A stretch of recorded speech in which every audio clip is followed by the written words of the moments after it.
Ada banyak cerita mistis yang dialami para pendaki, hingga membuat mereka tersesat. Sebagian pendaki beruntung, karena masih bisa kembali, tapi ada juga yang hingga kini belum ditemukan.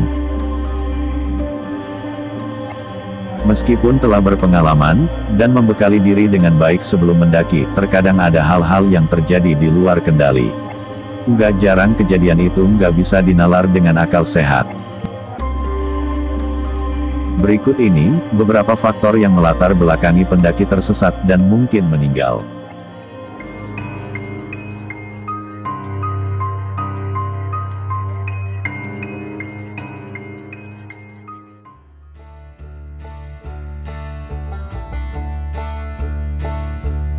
Sering terdengar cerita yang sulit diverifikasi kebenarannya, misalnya seperti pendaki gunung disesatkan oleh hantu, atau pendaki gunung dikerjai makhluk halus, sehingga berputar-putar di kawasan yang sama. Pengalaman semacam itu, tidak hanya berasal dari satu lokasi pendakian.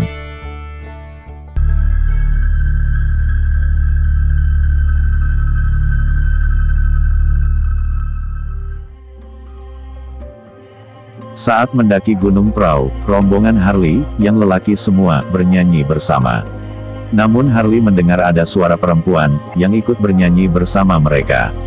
Dia juga pernah berhalusinasi di Gunung Agung, melihat rumah yang lengkap dengan pekarangan cantik, padahal di situ adalah jurang yang dia tatap dalam kondisi badan lelah, dan kena badai. Halusinasi massal juga menyergap rombongannya, yang sedang mendaki Gunung Kerinci. Mereka bersama-sama melihat beberapa rumah di tengah hutan, dan ditertawakan oleh perempuan. Di Gunung Gede, pendaki bernama Bagus punya pengalaman tendanya digerayangi bayangan tangan. Ada juga Rosie, yang mengatakan 5 kali, berpapasan dengan sosok yang sama, saat menempuh jalur pendakian di Gunung Gede. Pada Februari tahun 2018, Zaki Putra Andika, hilang di Gunung Raung, Banyuwangi. Rekannya bernama Muhammad Solahuddin Qoyim, mengaku rekannya sudah mengalami hipotermia sebelum hilang. Zaki, menurut Solahuddin, sempat bermimpi di tenda, bahwa dia melihat perkampungan di atas bukit. Mimpi itu membuat Zaki ngotot jalan terus dan akhirnya hilang. Ragil Tresna dan rekan-rekannya punya pengalaman saat naik Gunung Merbabu pada pertengahan 2013. Mereka disergap badai, semuanya basah dan kelelahan. Rekan Ragil bernama Fajar pucat menggigil. Dia kena hipotermia. Fajar mengaku melihat nenek-nenek. Fajar masih mampu berjalan, tapi hipotermianya beranjak parah. Fajar berjalan ke arah jurang, lantaran ia berhalusinasi jurang itu sebagai jalan. Beruntung, teman-temannya masih mampu menyelamatkan Fajar. Yang lebih penting untuk menjamin keselamatan pendakian adalah mematuhi prosedur keselamatan. Persiapan harus matang sebelum mendaki, meliputi persiapan fisik, mental, peralatan, dan pengetahuan. Halusinasi, faktor ini bisa membuat seorang pendaki melihat, mendengar, dan bermimpi apa saja. Halusinasi dipicu oleh banyak hal. Yang paling umum, pendaki berhalusinasi karena hipotermia, keadaan suhu tubuh turun, hingga di bawah 35 derajat Celcius.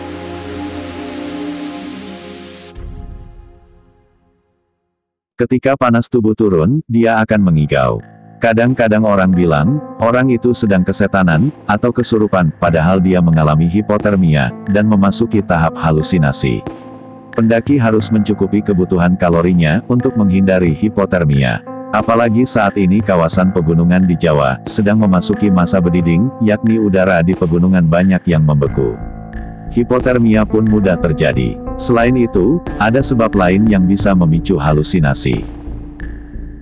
Acute Mountain Sickness (AMS). Meski sebenarnya, bila masih di bawah ketinggian 3000 meter, seharusnya tidak kena AMS. Namun ini juga dipengaruhi kondisi fisik masing-masing. AMS juga menyebabkan halusinasi. Maka, para pendaki perlu mengukur kemampuan diri, dan mengakui kondisi tubuhnya sendiri, apakah mampu atau tidak. Pendaki juga perlu secara terukur memprediksi cuaca. Bila kondisi tubuh dan prediksi cuaca sudah tak memungkinkan untuk mendukung pendakian, pendaki harus berani dan rela hati membatalkan misinya.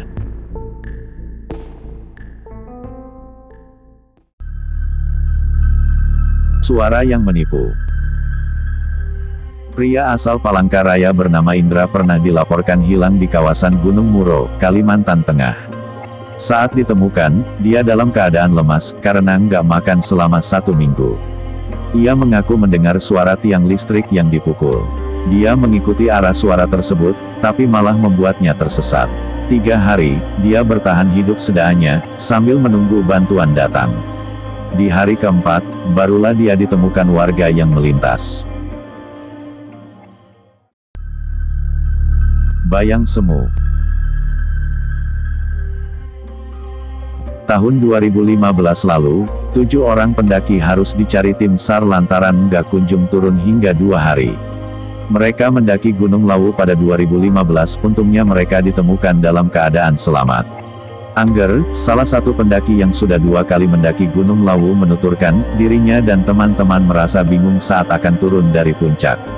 Dari kejauhan, mereka melihat kota, namun itu hanya bayangan semu. Saya melihat di bawah itu ada perkotaan. Setelah saya turun ternyata jurang. Kemudian naik lagi ke sendeng derajat. Kata Angger, keadaan makin membingungkan, ketika teriakan mereka nggak didengar para pendaki yang lewat di pinggir jurang, padahal banyak pendaki yang melintas.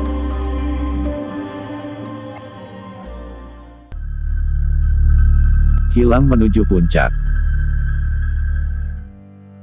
Jika pendaki yang disinggung di atas masih dapat ditemukan, beda nasibnya dengan Alfi Kurniawan.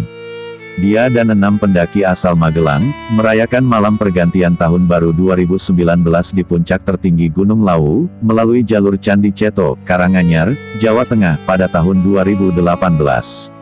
Menurut keterangan, Alfi berhasil sampai puncak. Tapi nggak seorang pun yang melihatnya. Hingga kini Alfi belum ditemukan.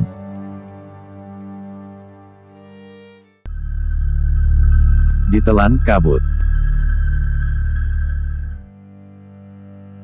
Thorik Rizky Maulidan, dan teman-temannya, mendaki Gunung Piramid. Thorik hilang kontak seusai menuruni tebing curang. 3 orang teman korban mengatakan, Thorik berjalan di depan mereka saat turun. Tapi menurut rekan Thorik yang tengah menunggu di bawah, Thorik nggak ada bersama mereka. Saat itu memang gunung tengah turun kabut. Jadi pandangan terhalang. Setelah 12 hari pencarian, jasad Thorik ditemukan. Meski beberapa faktor di atas terkesan di luar nalar, namun kita perlu mempercayainya. Seperti yang kita tahu, gunung memang sangat kental dengan mistis dan gaibnya. Mungkin selanjutnya kita harus lebih mawas diri dan ekstra hati-hati.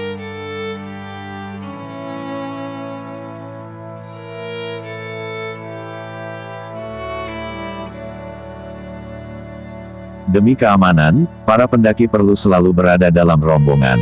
Belajar dari kasus yang sudah-sudah, terpisahnya pendaki dari rombongan sering berakibat fatal. Kejadian terpisah dengan kelompok sudah terjadi di mana-mana, akhirnya hilang dan meninggal. Alfi Kurniawan, pendaki asal Magelang yang hilang di Gunung Lawu. Juga disebutnya terpisah dari rombongan. Ada pula Faikus Syamsi, seorang pelajar pendaki yang hilang di Gunung Arjuno, yang berawal dari langkah memisahkan diri dari rombongan. Jadi hal-hal yang seperti itu, terpisah atau memisahkan diri dari rombongan, secara teknis sudah salah.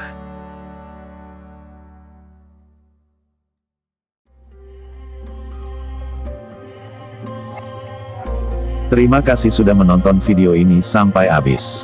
Ikuti terus konten berikutnya, dan selalu mendukung berkembangnya channel ini, dengan cara like, share, komen, dan subscribe, agar tidak ketinggalan video-video menarik berikutnya. Salam lestari, salam vlogger dadakan, terima kasih.